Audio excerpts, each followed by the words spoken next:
If you're old enough to remember, I'm just gonna assume you're also probably old enough to remember watching ads on TV. It's weird for me to think about how we're coming up to this point in time where ads will only ever be viewed from the comfort of our phones and are no longer massively watched on TV like they once were. But in order to understand this phenomenon, I'm gonna have to ask you to imagine something for me, alright? So, it's Saturday morning and everyone is still asleep. This is great because that means you get to wake everyone up with the sound of the TV, and right now you really want to watch some TV, right? So you plop yourself in front of the screen, press the power button on the remote, and you're greeted with a little something that looks like this.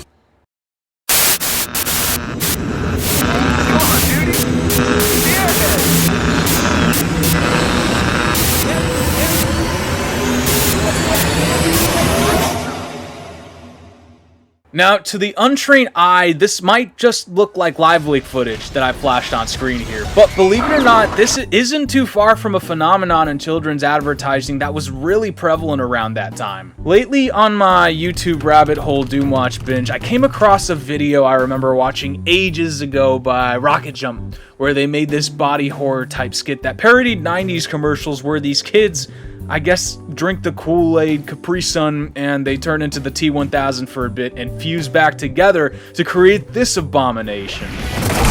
Oh! Jesus Christ!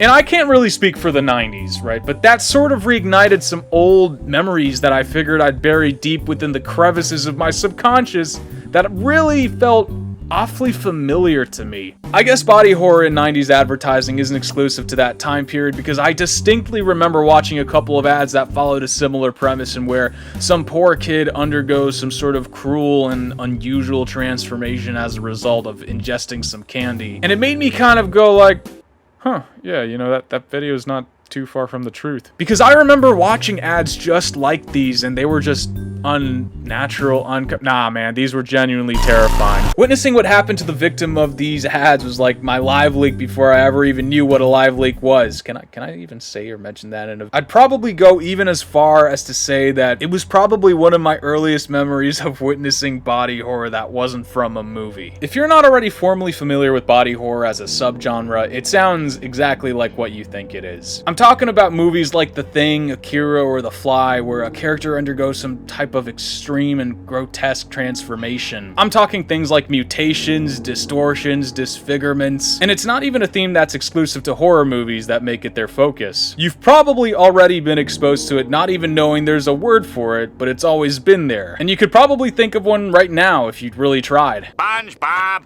I already told you, you're gonna be just fine. Meow!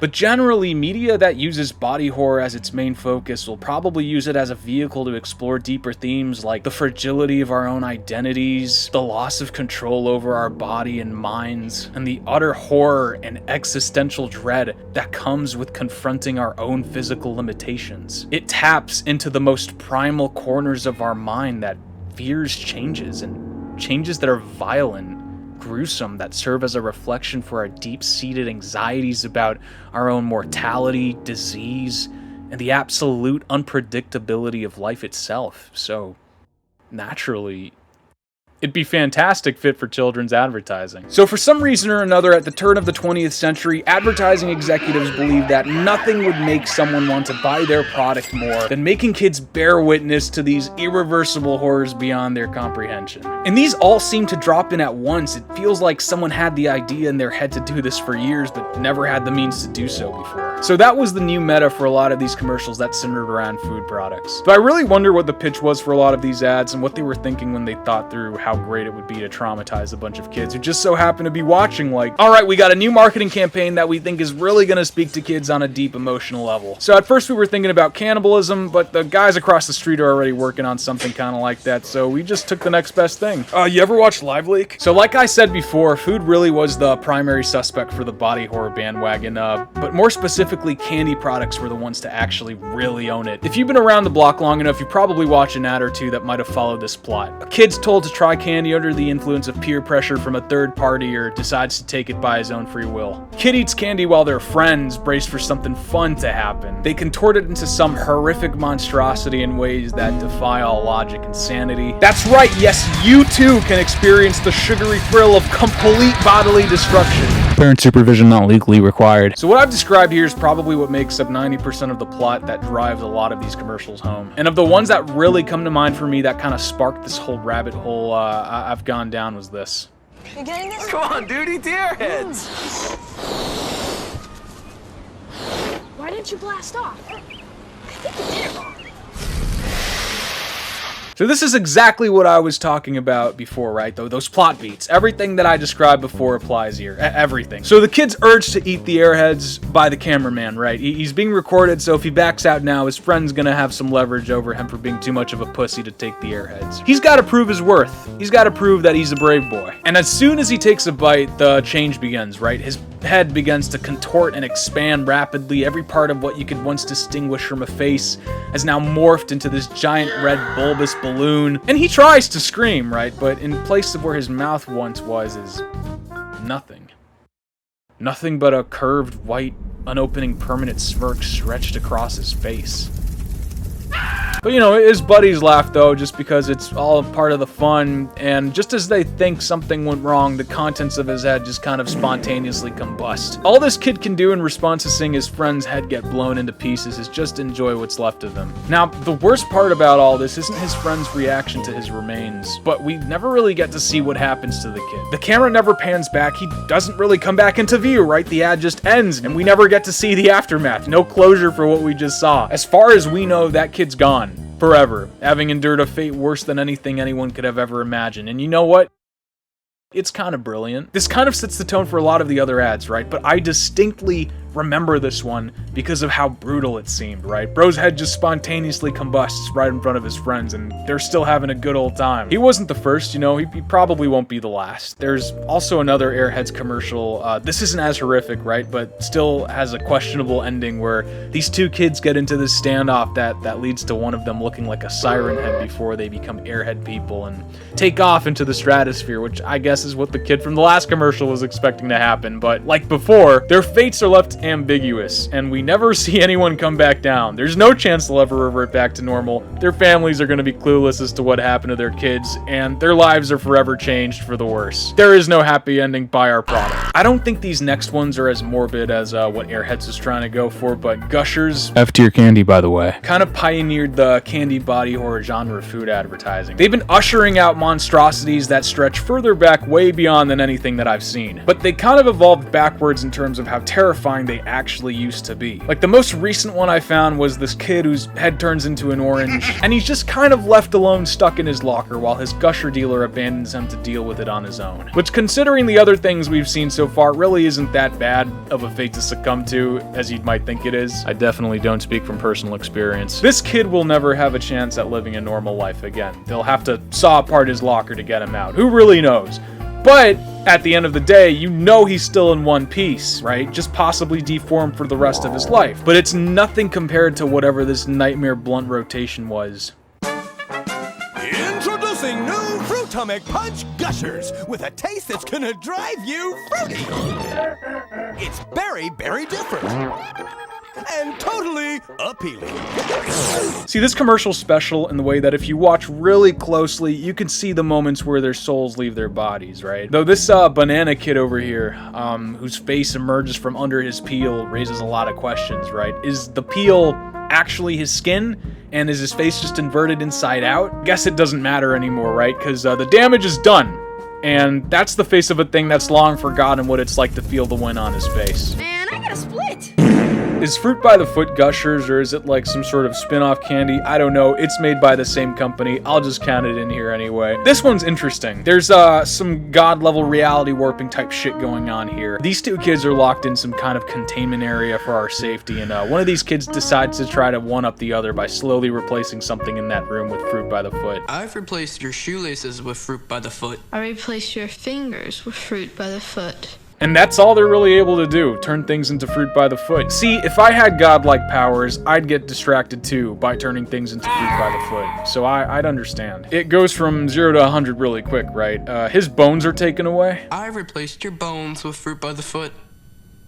Indeed you have. At least there's no screaming this time. Bone replacement therapy isn't really pretty. But the kid decides to double down after that and does this. I replaced your DNA with fruit by the foot.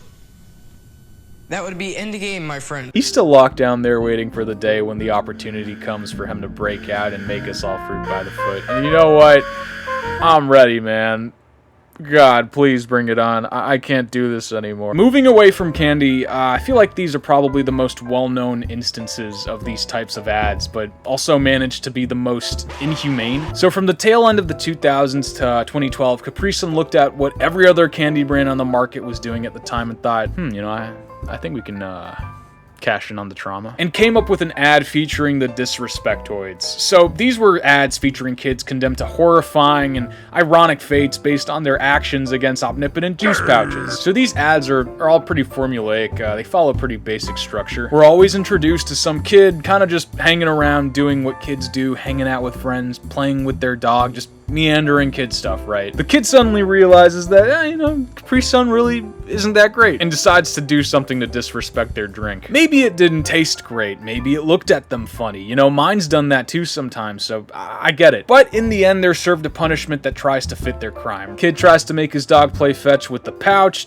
Boom, they're a chew toy. Kid tries to bury their Caprisun under the sand. Boom, they become sand and their arm falls off. Kid tries to pogo stick on top of the Caprisun. Boom, now they're a pogo stick. Kid tries to flatten her Caprisun with their RC car. Boom, her bones are gone. Kid tries to stick a straw on the opposite side of where you're supposed to stick the straw. Boom, wounds all over his body. Kid tries to belly flop on his Caprisun.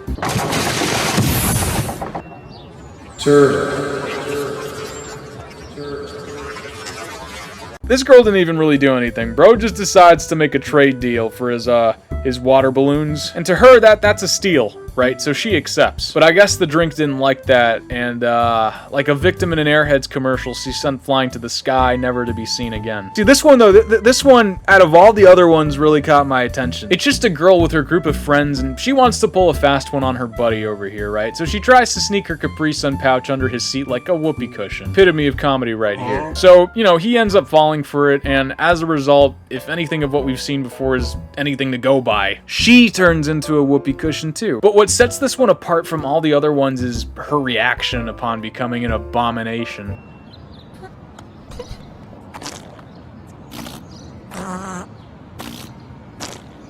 See, this girl is straight up about to cry, right? She lets out a bit of a whimper before walking back, all while her friends kind of just stay silent throughout the whole thing, and they just kind of stare her down while she shamefully walks away. See, these commercials, they all try to antagonize these kids in a way that wouldn't make us feel too bad about what ends up happening to them, to try to find some sort of way to justify the horrors they've undergone, right? But I don't know. It's almost as if the punishment far outweighs the crime here, right? These kids are never gonna get to live a normal life now. They're never gonna get to sit down and enjoy the company of their family and friends the same way ever again. They're forever trapped in a shell of what they once were, right? They're trapped in these twisted forms all because they dared to disrespect the pouch. These are all played out as jokes, but there's just something so inherently unsettling about how all these kids are just written off, all for just goofing around, just kind of doomed to live a life of surreal punishment. And you know, that's kind of horrible, man.